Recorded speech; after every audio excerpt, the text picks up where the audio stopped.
الحمدللہ رب العالمین والصلاة والسلام علی رسولہ الامین وعلی آلہ واصحابہ اجمعین وبعد۔ محترم بھائیوں اور معزز خواتین، اس سے پہلے آپ کے سامنے بات آ چکی ہے کہ عمر رضی اللہ تعالی عنہ کو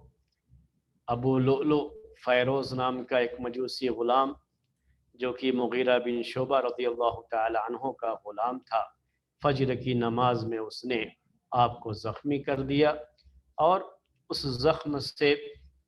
عمر رضی اللہ تعالی عنہ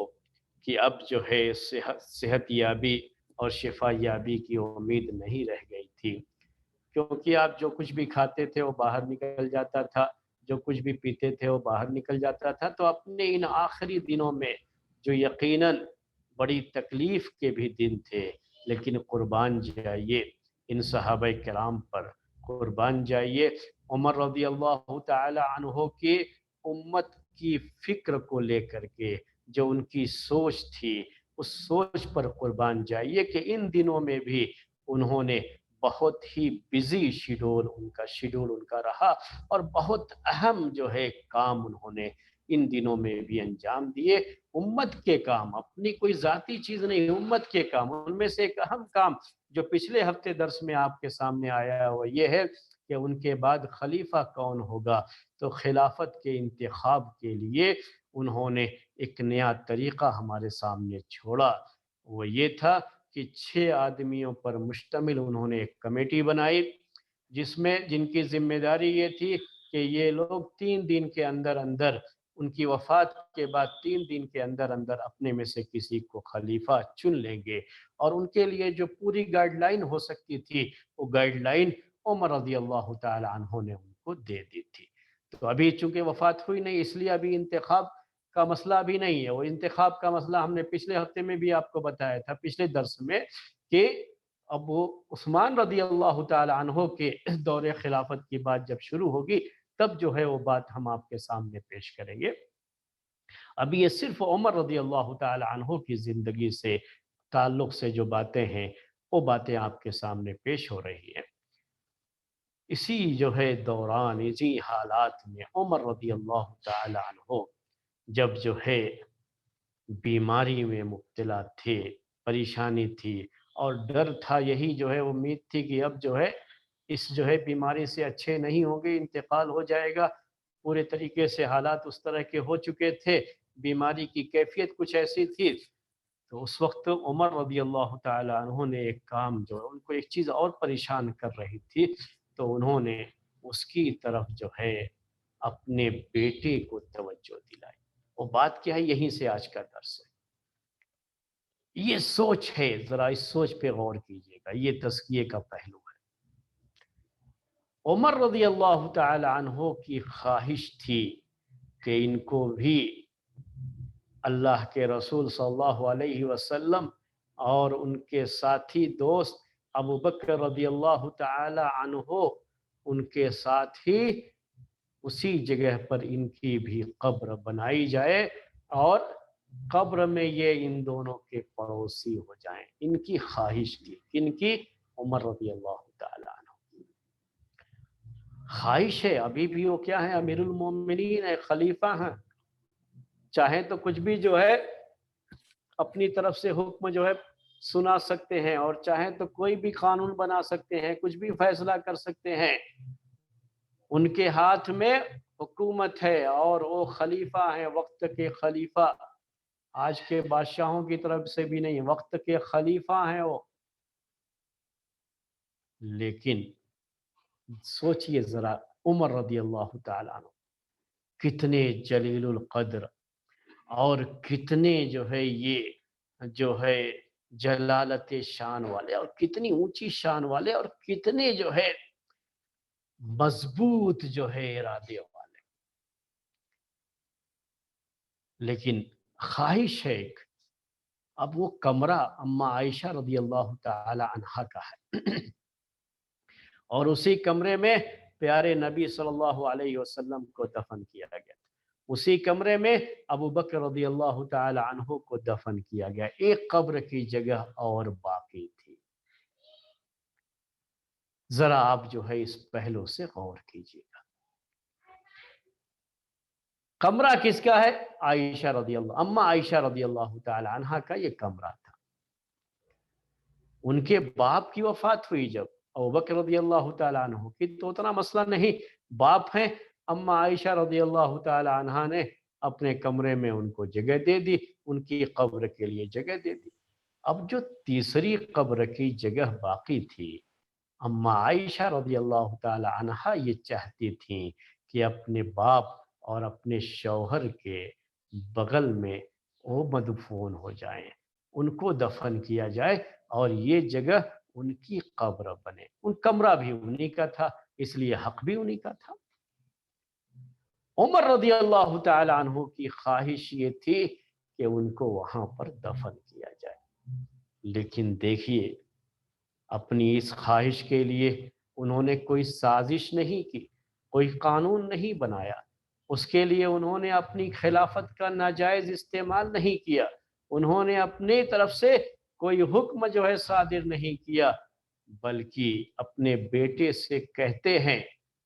بیماری کے وقت میں اس وقت ان کو یہ فکر ستا رہی تھی، اپنے بیٹے سے کہتے ہیں عبداللہ ابن عمر رضی اللہ تعالی عنہما، جو خود بھی بڑے سلجھے ہوئے صحابی تھے، بڑی سلجھی ہوئی شخصیت کے مالک تھے، کوئی بہت غصہ کرنے والے، اونچی آواز سے کسی سے بات کرنے والے، ڈرانے اور دھمکانے والے، اور جو ہے ڈرا کر کے سامنے والے کو اپنی بات منوانے والے جو لوگ ہوتے، ایسی ان کی طبیعت بھی نہیں۔ بڑے سیدھے سادھے سنتوں کے پابند عبداللہ ابن عمر رضی اللہ تعالی عنہ کی اپنی شخصیت، ان کو کہتے ہیں عمر رضی اللہ تعالی عنہ اپنی بیماری کے ان دنوں میں، اور یہ صحیح روایتیں کہتے ہیں، یہ صرف تاریخی نہیں ہے، میں یہ کہنا چاہ رہا ہوں آپ کو کہ یہ صحیح روایتیں ہیں، باقاعدہ جو ہے یہ صحیح سند کے ساتھ یہ باتیں آئی ہوئی ہیں۔ ان سے کہتے ہیں کہ جاؤ اما عائشہ رضی اللہ تعالی عنہا کے پاس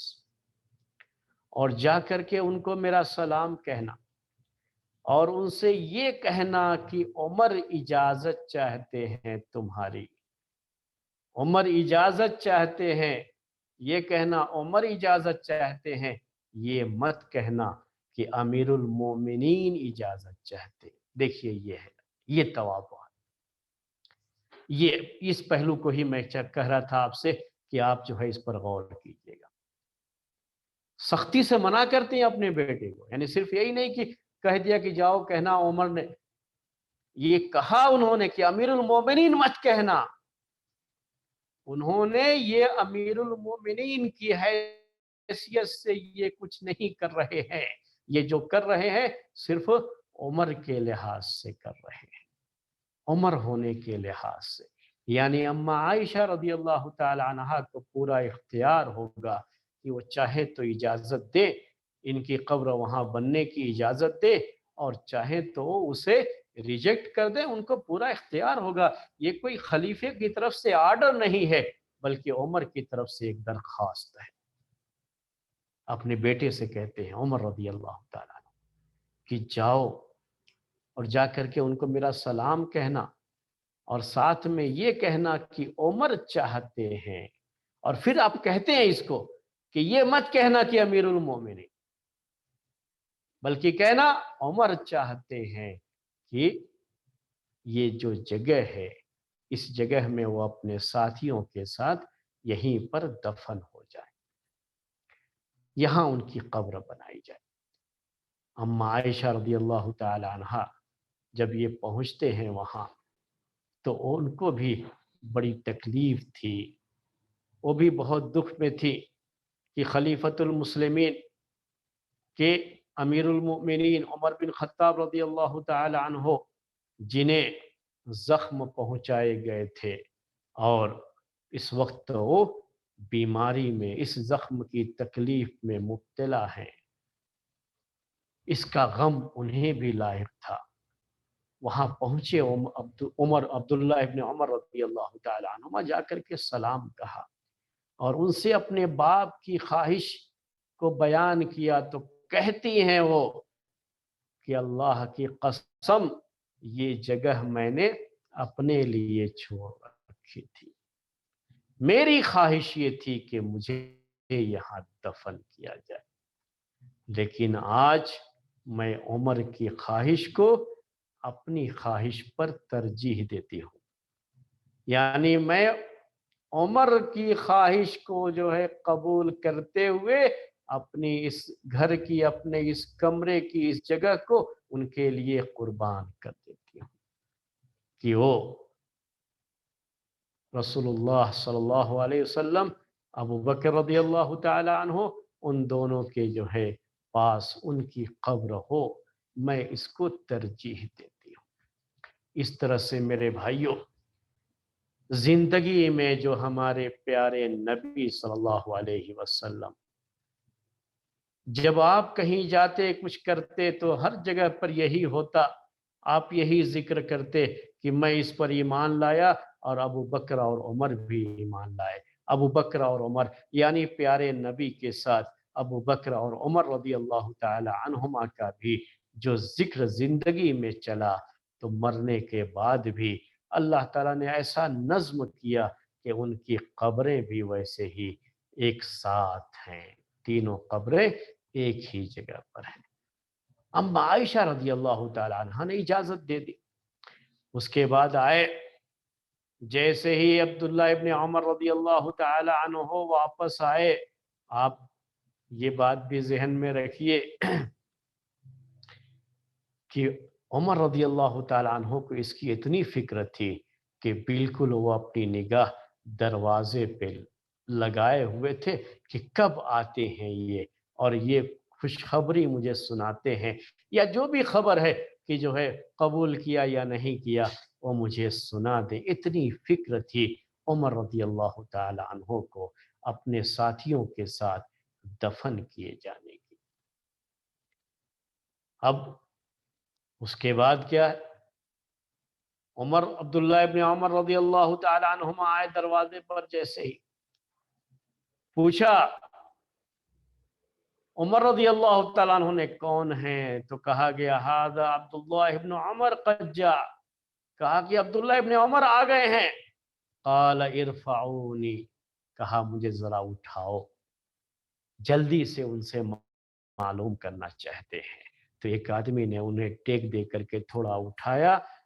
فقال ما لدیک، پوچھا انہوں نے کیا خبر لے کر کے آئے ہو بیٹے، کیا خبر لے کر کے آئے ہو؟ قال الذی تحب یا امیر المؤمنین اذنت، جو آپ چاہ رہے ہیں اے امیر المؤمنین۔ یہ نہیں کہا ابا جان، کچھ اور نہیں، ابھی بھی وہ امیر المؤمنین ہی ہیں، جب تک زندگی ہے تب تک کیا ہے، امیر المؤمنین ہے، وفات کے بعد دوسرے کو خلیفہ بنایا جائے گا۔ کہا کہ انہوں نے اجازت دے دی ہے۔ قال الحمدللہ، الحمدللہ، یہ ہے مومن کی شان میرے بھائی، یہ تزکیہ ہے، یہ مومن کی شان ہے۔ کیا کہا؟ الحمدللہ، اللہ تیرا لاکھ لاکھ شکر ہے۔ اس کے بعد کہتے ہیں ما کان من شیء اہم الی من ذلک، اس وقت مجھے اس سے زیادہ کوئی چیز کسی اور چیز کی فکر نہیں تھی، یہی سب سے بڑی فکر تھی جو مجھے میرے سر پر سوار تھی کہ اس جگہ پہ دفن کے لیے مجھے اجازت ملے گی یا نہیں ملے گی۔ اجازت مل گئی، خوش ہو گئے۔ اب خوش ہونے کے بعد یہی تک مسئلہ نہیں ہو گیا، ختم نہیں ہو گیا، اس کے بعد والی کہانی سنیے میرے بھائیوں اور بہنوں، اور آپ کی زبان سے یقیناً نکلے گا جب آپ یہ جو ہے پوری بات سنیں گے کہ رضی اللہ عنہ وارضہ، کیا شخصیتیں تھیں یہ، آج جن کا ہم نام تو لیتے ہیں لیکن ان کی زندگیوں میں جو چیز تھی ہماری زندگی میں کہیں دور دور تک بھی وہ چیزیں عمل میں نہیں پائی جاتی ہیں۔ اس کے بعد ایک مسئلہ کیا ہوا، ابھی جو انہوں نے اجازت لینے کے لیے بھیجا تھا تو یہ ابھی زندہ ہیں عمر رضی اللہ تعالیٰ اور امیر المومنین بھی، اگرچہ کہ انہوں نے منع کیا تھا اس کو، لیکن ہیں تو امیر المومنین۔ اب زندگی میں ہو سکتا ہے انہوں نے دے دیا ہو اجازت، ان کے امیر المؤمنین ہونے کی وجہ سے، لیکن ایسا ہو سکتا ہے کہ پورے طریقے سے جو ہے ابھی بھی ان کا دل اس کے لیے راضی نہ ہو۔ تو اب چونکہ اب یہ چیز تو مرنے کے بعد ختم ہو جائے گی، تو کہا عمر رضی اللہ تعالیٰ عنہ نے اپنے بیٹے سے ان سب کے بعد کہا کہ جب میری وفات ہو جائے فَإِذَا أَنَا قَضَيْتُ فَاحْمِلْنِي ثُمَّ صَلِّ، کہ جب میری وفات ہو جائے تب مجھے جو ہے لے کر کے جانا وہاں پر اماں عائشہ رضی اللہ تعالی عنہا کے پاس، جو جنازہ جس پر لے کر کے جایا جاتا ہے تو وہ جو ہے مسحری، وہ جو ہے سریر چارپائی، کہا کہ لے کر کے جانا اور جا کر کے پھر جو ہے سلام کہنا، اور کہنا اس وقت پھر سے یستأذن عمر بن الخطاب، عمر بن خطاب اجازت چاہتے ہیں، عمر بن خطاب اجازت چاہتے ہیں۔ مرنے کے بعد پھر سے ایک مرتبہ اجازت دینا کہا، کیونکہ زندگی میں سامنے کوئی ہو تو بعض مرتبہ جو ہے آدمی کچھ کہہ دیتا ہے، اور جو ہے بعد میں اگر وہ سامنے نہ ہو تو جو ہے پھر وہ چیز نہیں رہتی، تو ہو سکتا ہے کہ ان کی رائے بدل جائے یا کوئی اور چیز ہو جائے بعد میں، اور وہ نہ چاہیں تو ان کو پورا موقع ملنا چاہیے اس کے لیے پھر کہا کہ میرے جنازے کو لے جا کر کے پھر یہ کہنا۔ یہاں ایک جو ہے بات، یہ صحیح بخاری کی حدیث ہے، یہ میں جو پیش کر رہا ہوں، میں نے آپ سے کہا یہ صرف تاریخی روایت نہیں ہے بلکہ یہ حدیث کی کتابوں میں، بلکہ حدیثوں میں بھی سب سے صحیح جو حدیث کی کتاب ہے صحیح بخاری، اس میں یہ سب درج، یہ سب باتیں ذکر کی گئی۔ تو یہاں ایک بات یہ بھی ہے، میں کبھی کبھی ہمارے بعض بھائیوں کی طرف سے یہ بات آئی تھی کہ جب آدمی مر جاتا ہے تو لوگ جو ہے اس کا نام نہیں لیتے، جنازہ کا اس کا نام چھن جاتا ہے مرنے کے بعد جو ہے، اور اب اس کی لاش رہ جاتی ہے اور اس کا جنازہ، اس کا نام جو ہے ختم ہو جاتا ہے۔ لیکن یہ جو ہے روایت جو یہ عمر رضی اللہ تعالیٰ عنہ کے بارے میں، اس میں یہ الفاظ ہیں کہ عمر رضی اللہ تعالیٰ عنہ یہ کہتے ہیں کہ جا کر کے کہنا پھر کہ عمر بن خطاب اجازت چاہتے ہیں، پھر سے جو ہے ان سے اجازت لینا۔ فَإِنْ أَذِنَتْ لِي فَأَدْخِلُونِ، اگر وہ اجازت دے دے گی وہاں دفن کرنے کے لیے، ان کی طرف سے اجازت ہوگی، تب مجھے وہاں پر داخل کرنا اور وہاں مجھے دفن کرنا۔ وَإِنْ رَدَّتْنِي رُدُّونِي إِلَى مَقَابِرِ الْمُسْلِمِينَ، وَإِنْ رَدَّتْنِي رُدُّونِي إِلَى مَقَابِرِ الْمُسْلِمِينَ، اور اگر انہوں نے انکار کر دیا اس وقت، نہیں یہ جگہ میں نے اپنے لیے رکھا ہے اور میں خود یہاں دفن ہوں گی، نہیں آپ جو ہے عمر کو لے جاؤ، جو ہے جو مسلمانوں کا قبرستان ہے جسے بقیع غرقد کہا جاتا ہے، وہاں لے جا کر کے دفن کر دو۔ اگر انہوں نے رد کر دیا اور انکار کر دیا تو یہ مت کہنا کہ پہلے اجازت دیا تھا، آپ کیوں ایسا کر رہی ہو، ایسا ہے ویسا کچھ نہیں، جو ہے مجھے فوراً جو ہے مسلمانوں کے قبرستان میں لے جا کر کے دفن کر دینا۔ یہ مرنے کے بعد، انتقال کے بعد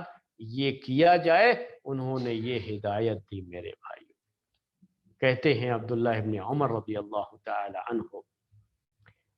کہ فلما قبض خرجنا به فانطلقنا نمشي، کہ جب جو ہے عمر رضی اللہ تعالی عنہ کا انتقال ہو گیا تو ان کے انتقال کے بعد ہم لے کر کے جو ہے چلے، ان کی جو ہے لاش کو، ان کے جنازے کو لے کر کے چلے اور جا کر کے وہاں پہنچے اماں عائشہ رضی اللہ تعالی عنہ کے پاس، اور جا کر کے ان کو سلام کہا عبداللہ ابن عمر رضی اللہ تعالی عنہما نے، اور یہ بات کہی کہ عمر بن خطاب اجازت چاہتے ہیں یہاں دفن ہونے کی۔ تو قالت عائشہ رضی اللہ تعالی عنہ ادخلوه فادخل فاوضی هنالک مع صاحبیہ، انہوں نے کہا لاؤ ان کے جنازے کو اور یہیں پر دفن کر دو، اسی کمرے میں ان کو بھی دفن کر دو۔ اور اس طریقے سے عمر رضی اللہ تعالی عنہ بھی اپنے دو ساتھیوں کے ساتھ، یعنی ابو بکر رضی اللہ تعالی عنہ اور پیارے نبی صلی اللہ علیہ وسلم کے ساتھ وہیں پر ان کو بھی دفن کیا گیا ہے، اور اس میں 3 ہی آدمی کی قبر کی گنجائش تھی، اور اس وجہ سے اما عائشہ رضی اللہ تعالی عنہ وہاں مدفون نہیں ہے، وہ مسلمانوں کے قبرستان میں دفن کی گئی۔ تو یہ ایک بات تھی جو عمر رضی اللہ تعالی عنہ کی زندگی کے جو یہ آخری ایام تھے ان میں جو چیزیں ہوئی، ان میں سے ایک چیز یہ تھی میرے بھائیو جو خاص طریقے سے نوٹ کرنے کے قابل تھی۔ اس کے بعد عمر رضی اللہ تعالی عنہ نے انہی دنوں میں جب خلیفے کے انتخاب کے تعلق سے انہوں نے کمیٹی بنا دی، اب ان کی وفات کے بعد 3 دن کے اندر اندر خلیفہ چن لیا جانا ہے۔ اب عمر رضی اللہ تعالی عنہ آنے والے خلیفہ کو کیا وصیت کر کے جاتے ہیں، ان کی یہ سب بھی ان کی وفات سے پہلے کی باتیں، اس لیے ہم ابھی ذکر کر رہے ہیں ان کی وفات سے پہلے انہوں نے وصیت کیا کی آنے والے خلیفہ کو۔ بڑی اہم وصیت ہے، اس وصیت کو بھی ہم چاہتے ہیں کہ آپ کے سامنے پیش کریں۔ تو عمر رضی اللہ تعالی عنہ نے اپنے بعد آنے والے خلیفہ کو نصیحت کرتے ہوئے وصیت کرتے ہوئے کہا، اوصیک بتقوی اللہ وحدہ لا شریک لہ، اوصیک بتقوی اللہ وحدہ لا شریک لہ، کہ میں تمہیں تاکید کرتا ہوں، ابھی خلیفہ ہوا نہیں ہے لیکن 6 میں سے کوئی ایک ہوگا، یہ متعین ہے، تو آنے والے خلیفہ ان 6 میں سے چاہے جو بھی ہو، کہتے ہیں عمر رضی اللہ تعالی عنہ کہ میں تمہیں وصیت کرتا ہوں اللہ کا تقوی اختیار کرنے کی، وَأُوصِيكَ بِالْمُهَاجِرِينَ الْأَوَّلِينَ خَيْرًا، اور میں یہ تاکید کرتا ہوں کہ جو پہلے مہاجرین ہیں ان کے ساتھ اچھا برتاؤ کرنا، اچھا سلوک کرنا۔ خلیفے کو اپنے بعد انہوں نے یہ وصیت کیا اور کیا کہا، ان تعرف لهم سابقتهم، کہ انہوں نے جو اسلام قبول کرنے میں سبقت کی ہے، ان کی اس سبقت کو، دوسرے الفاظ میں ان کی اس سینیارٹی کو ہمیشہ جو ہے پہچاننا، اس کا خیال رکھنا، یہ بڑی اہم جو ہے نصیحت ہے میرے بھائی، اور اسلامی خلافت میں ہمیشہ اس کا خیال کیا گیا، سینیارٹی کا خیال کیا گیا۔ جو پہلے اسلام قبول کیے ان کی اس کو سراہا گیا، اور ان کی جو فضیلت قرآن میں اللہ تعالیٰ نے جو ہے السابقون الاولین جو ہیں، جو پہلے ایمان لانے والے، یہ پہلے جو ہے وہ مہاجرین میں سے یہ پہلے ایمان لانے والے جو مکے میں لوگ تھے، تو ان کی جو ہے تعریف کی گئی ہے میرے بھائی، اور ان کی جو فضیلت ہے اس فضیلت کو سامنے رکھا گیا ہے۔ آپ نے خلیفہ سے بھی کہا کہ آپ ان کا یہ حق پہچانیں، ان کا یہ حق پہچانیں۔ آج کیا ہوتا ہے؟ آج ہوتا یہ ہے کہ ایک آدمی، کوئی شخص جو ہے بڑی محنتوں سے کوئی ایک ادارہ بناتا ہے، اپنا خون پسینہ آدمی جو ہے اس میں لگاتا ہے، محنت کرتا ہے، اس کو جو ہے چلاتا ہے، پیر پر اس کو کھڑا کرتا ہے، تو دوسرا شخص آتا ہے، قبضہ کر کے بیٹھ جاتا ہے۔ غلط چیز۔ اسی طرح سے یہ بھی ہوتا ہے کہ جب ایسے بہت سے ہوتے ہیں ادارے بنائے جاتے ہیں، میں دینی اداروں کی بات کر رہا ہوں، بنائے جاتے ہیں، ایک شخص قربانیاں دے کر کے جب شروع ہوتا ہے تو قربانیاں دے کر کے اس کو جو ہے وہ چلاتا ہے، اور جب ادارہ چلنے لگتا ہے تو دوسرے بہت سارے ہمدرد اور خیرخواہ اور لوگ جو ہے پیدا ہو جاتے ہیں اور آتے ہیں، جنہوں نے قربانیاں دینا نہیں سیکھا، وہ اس پر قبضہ کرنا اور حاوی ہونا شروع ہو جاتے ہیں، اور ان کی اہمیت کو بھول جاتے ہیں جنہوں نے پہلے اس کے لیے قربانیاں دی تھی۔ لیکن خلفائے کرام کا طریقہ کیا تھا؟ عمر بن خطاب رضی اللہ تعالی عنہ میرے بھائیوں اپنے بعد آنے والے خلیفہ کو کس بات کی وصیت کر رہے ہیں؟ وصیت یہ کر رہے ہیں کہ کبھی ان سابقین اولین کے ان کے اس احسان کو کبھی مت بھولنا، جو ہے ان کے ساتھ اچھا سلوک کرنا۔ مہاجرین اولین کے بارے میں کہا کہ ان کے ساتھ